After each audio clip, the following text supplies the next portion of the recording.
Student कैसे हैं आप। नेक्सस एजुकेशन पॉइंट में आपका स्वागत है। आज हम बात करेंगे एमपीएससी 006 शांति और संघर्ष अध्ययन पर। इग्नू यूनिवर्सिटी टॉपिक है विद्रोह के विभिन्न रूपों को विस्तार से समझाइए। तो विद्रोह के विभिन्न रूप आपके एग्जाम में बहुत आता है, तो चलिए शुरू करते हैं। विद्रोह का अभिप्राय लोगों को राज्य की शासन व्यवस्था में सक्रिय रूप से भागीदारी बढ़ाना तथा समर्थन व्यक्त करने से इनकार करने से है।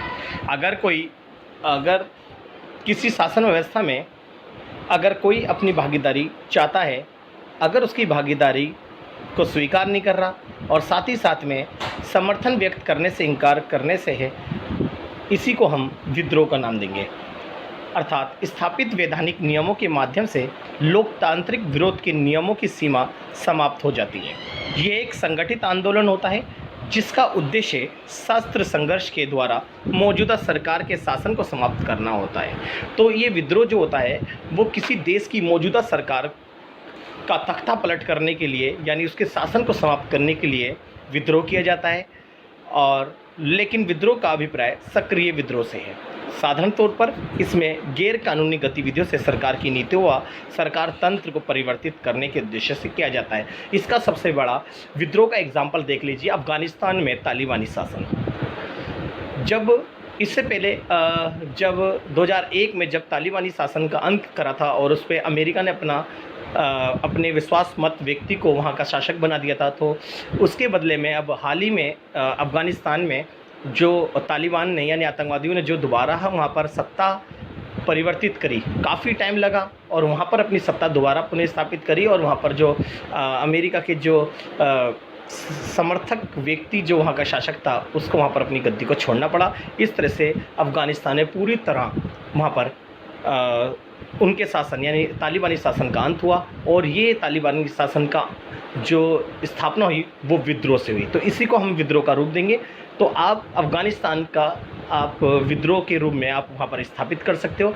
इसके अलावा अगर हम बात करें, विद्रोह रूस का भी डाल सकते हैं, जैसे 1917 में साम्यवादी क्रांति हुई थी, और चीन में 1949 की क्रांति भी आप विद्रोह के रूप में डाल सकते हैं। सबसे बड़े एग्जाम्पल है। आई होप कि आपको विद्रोह के बारे में पता पड़ गया हुआ। साधारण तौर पर इसे गैर कानूनी गतिविधियों से सरकार की नीतियों व सरकार तंत्र को परिवर्तित करने के उद्देश्य से किया जाता है। तो बात करेंगे विद्रोह के विभिन्न रूप। तो विद्रोह होते क्या हैं और विद्रोह के विभिन्न रूप। तो बच्चा हम पूरी कोशिश कर रहे हैं आपको समझाने की, इसे ध्यान से समझिएगा। चलिए, पहला है अहिंसक प्रतिरोध। तो इसके अंदर है अहिंसक प्रतिरोध एक प्रकार से असंतोष एवं प्रदर्शन है जिसमें ये बताना चाहते हैं कि परिवर्तन अत्यावश्यक है। यानी इस अहिंसक प्रतिरोध का मतलब है कि अगर कोई भी नागरिक अगर विद्रोह कर रहा है यानी अहिंसक प्रतिरोध जता रहा है, तो इसका मतलब ये है कि वहाँ की जो शासन व्यवस्था है उसको हटाना बहुत ज़रूरी है। लेकिन इसके लिए वे समझौता भी कर सकते हैं। अहिंसक विरोध, अहिंसक असहयोग व अहिंसक हस्तक्षेप अहिंसा के हैं। अहिंसक विरोध प्रतीकात्मक कार्रवाई है जिसमें विद्रोह प्रदर्शन के लिए विरोध मार्च और प्रदर्शन के तरीके अपनाए जाते हैं। यानी यहाँ पर जो विद्रोह के जो तरीके हैं यानी कार्यक्रम है, जैसे विरोध मार्च करना, प्रदर्शन निकालना, पुतले जलाना, ये सभी हमारे अहिंसक प्रतिरोध है। इसका प्रयोजन शासित पक्ष के मन में लोगों के असंतोष की भावना के प्रति जागरूकता पैदा करना है। यहाँ पर जो विद्रोह करके ये जो शासित व्यक्ति है उसके मन में ये बात को डालना है कि जनता मेरे विरोध में है, इसलिए वहाँ पर सत्ता परिवर्तन करने के वहाँ के लोग प्रयास करते हैं। ये विद्रोह के माध्यम से ही संभव हो सकता है। दूसरा है शासन परिवर्तन। जी, विद्रोह जो किया जाता है वो शासन परिवर्तन। अगर कोई शासन, अगर किसी ऐसे व्यक्ति का शासन है जो निरंकुश सत्ता है और वो जनता के हित के लिए कार्य नहीं कर रहा, तो जनता वहाँ पर विद्रोह करके शासन को बदलने का काम करती है और जनता अपने अनुसार अपने शासन को स्थापित करती है। इससे देश की सत्ता का विध्वंस नहीं किया जाता और साधारण तौर पर किसी प्रकार की क्षति भी नहीं पहुंचाई जाती, बल्कि ये सेना द्वारा नागरिक अधिकारों का अपने हाथ में लेने के रूप में परिवर्तन होता है। इसके तहत समाज में सत्ता शासक वर्ग के हाथ से निकलकर दूसरे वर्ग के हाथ में चली जाती है। इस तरह से शासन परिवर्तन हो जाता है और ये शासन परिवर्तन विद्रोह के रूप में ही होता है। नेक्स्ट है छापामार युद्ध। इस युद्ध के तहत प्रमुख रूप से क्षेत्रीय बल द्वारा शत्रु के अधिकार, आतंक एवं अस्थायी क्षेत्रों में चलाई गई युद्ध कार्रवाई होती है। अगर कोई शासक अपना आतंक फैला रहा है या वो शत्रु बन रहा है या अस्थिरता यानी शासन की अस्थिरता हो रही है, तो उसके खिलाफ जो बलपूर्वक तरीके से जो कार्रवाई की जाती है उसे छापामार युद्ध कहते हैं। इस युद्ध में अप्रत्यक्ष रूप से हमला किया जाता है, जैसे कि जर्मनी में नाजीवाद और इटली में फांसीवाद के खिलाफ जो मित्र राष्ट्रों ने युद्ध करा था, ये छापामार युद्ध में आता है। तथा आमने सामने की लड़ाई से बचने का प्रयत्न किया जाता है। इसका प्रयोजन युद्ध के प्रभाव, औद्योगिक शक्ति और दुश्मन के मनोबल को कम करना होता है। तो ये छापामार युद्ध होता है। अब बात करेंगे आतंकवाद। आतंकवाद भी विद्रोह का एक रूप है। आतंकवाद का शाब्दिक अर्थ होता है अपने मकसद के लिए सरकार पर बलपूर्वक अपना दबाव डालना। आतंकवाद का समाज में भय पैदा करने के प्रयोजन से हिंसा और हिंसा उत्पन्न करने की धमकी दी जाती है।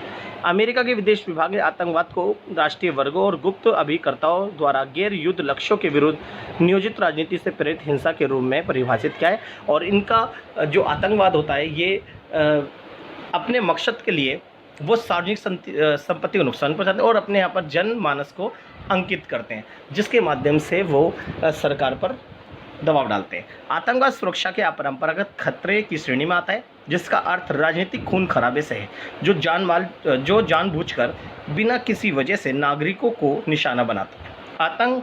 अंतर्राष्ट्रीय आतंकवाद एक से ज़्यादा देशों में व्यक्त है और इनके निशाने पर अनेक राष्ट्रों के नागरिक हैं। आतंकवाद द्वारा अपनाई जाने वाली गतिविधियां हैं, जैसे कि अपनी बातों को बलपूर्वक मनवाना, सार्वजनिक संपत्ति को नुकसान पहुंचाना, नागरिकों में समाज के प्रति असंतोष उत्पन्न करना, देश में अशांति उत्पन्न करना और जनमानस को अंकित करना हमारे आतंकवाद में आता है। नेक्स्ट है क्रांति।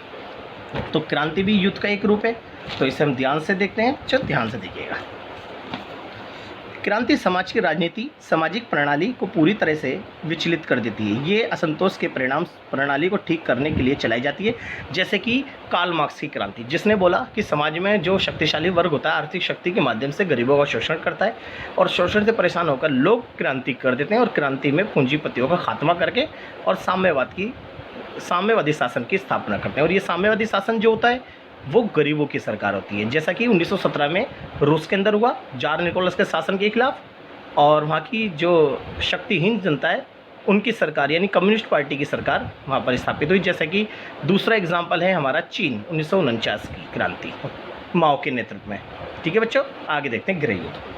गृह युद्ध एक सामाजिक संघर्ष है जो अंतर्देशीय होता है, यानी देश के अंदर होता है। इसका प्रयोजन सत्ता यानी इसका उद्देश्य सत्ता तथा अधिकार को बनाए रखना और इस प्रकार के शासन को वैधता प्रदान करना ही गृह युद्ध होती है। और गृह युद्ध में जब सरकार जनता के हित की नहीं करती तो जनता रोडों पे आ जाती है, वहाँ पर आगजनी करती है और साथ ही साथ में पुतले फूंकती हैं, उपवास रखती है, धरना देती है, रैली निकालते हैं। तो ये सब गृह युद्ध का एक बहुत बड़ा साधन है। तो ये हमने पढ़ा जो हमने क्वेश्चन, तो इसे ध्यान से देखिएगा। अगर आपको ये वीडियो अच्छी लगी हमारे चैनल को सब्सक्राइब करें, लाइक कमेंट शेयर करना ना भूलें।